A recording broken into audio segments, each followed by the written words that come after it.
আসসালামু আলাইকুম। আজকে একটি এক্সক্লুসিভ ব্লগ নিয়ে আপনাদের সাথে হাজির হয়েছি। আজকের ব্লগটি ইসলামিক।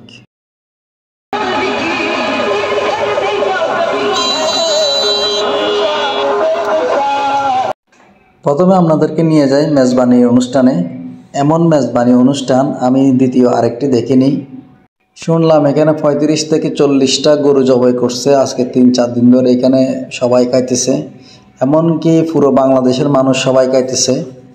পুরো বাংলাদেশের মানুষ বলতে আপনাদেরকে দেখিয়েছে এখানে হেভি ইন্ডাস্ট্রিয়াল এরিয়া, এখানে পুরো বাংলাদেশের মানুষ কম বেশি সবাই থাকে। সো এখানে মেজবানি এমনভাবে দাওয়াত দেওয়া হয়েছে সর্বসাধারণ সবাই উন্মুক্তভাবে মেজবানি আসতে পারবেন। এই মেজবানটা আয়োজন করেছে মিয়া ভাই। আপনারা হয়তো অনেকে অনেক মেজবানে গিয়েছেন, কিন্তু এই মিয়া ভাই যে স্টাইলে মেজবান দিয়েছে এমন মেজবানে মনে হয় আপনারা দ্বিতীয়বার কোথাও যান নাই। সত্য বলতে ওনার মেজবানের স্টাইল দেখে আমি আসলে অনেক মুগ্ধ হয়েছি।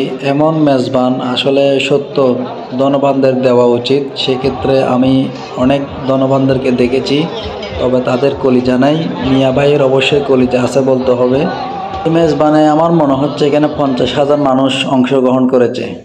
মেজবান শেষ করে আমি চলে গেলাম আনারুল্লাহ শাহ হাজী রহমতুল্লাহ আলাইহির মাজারের ওইখানে। সেখানে মেলা চলতেছে, প্লাস বার্ষিক উরুস শরীফ চলতেছে।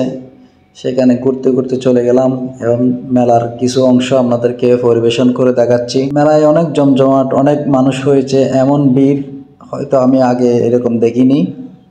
এখন আপনাদেরকে দেখাতে চলেছি হযরত আনারুল্লাহ শাহ হাজী রহমতুল্লাহ আলাইহির মাজার। এখানে দান বক্সের ব্যবস্থা করা হয়েছে, যারা বড় অঙ্কের টাকা দিবেন তারা এখানে দিবেন। এছাড়াও পাশাপাশি অনেক দান বক্স রয়েছে মাজারের আশেপাশে। আমি আর আমার বন্ধু করিম জিয়ারত শেষ করে আসলো। তবে এখানে দেখলাম বিভিন্ন পরিবারে খাবারের আয়োজন করেছে এবং মাজারের পক্ষ থেকেও খাবারের আয়োজন করা হয়েছে।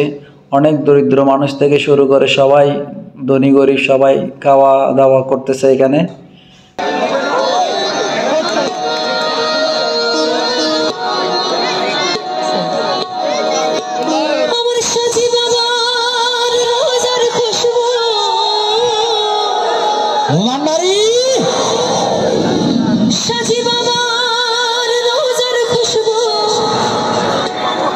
এখানে একটা জিনিস লক্ষ্য করুন, মহিষটাকে ওরা মাজারের দিকে নিয়ে যাচ্ছে এবং আনন্দের সহিত উল্লাসিত অবস্থায়, আনন্দিত অবস্থায় নিয়ে যাচ্ছে।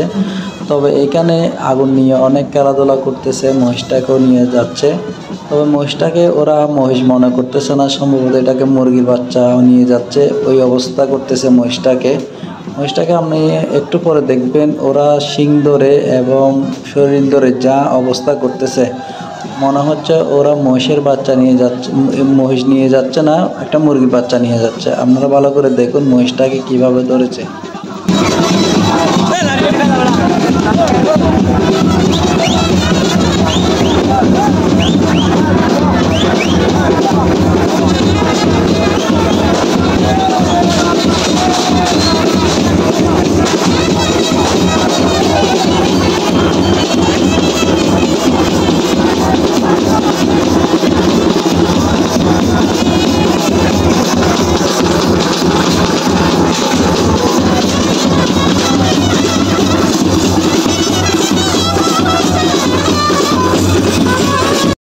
প্রতি বছর এই দিনে এই উরুসটা হয়। আপনাদেরকে দাওয়াত রইল, আপনারা আগামী বছর চলে আসবেন। আজ এই পর্যন্ত, আবার দেখা হবে কোনো একটি কন্টেন্ট বা টেকনিক্যাল রিলেটেড ভিডিও নিয়ে। আজ এই পর্যন্ত, আসসালামু আলাইকুম।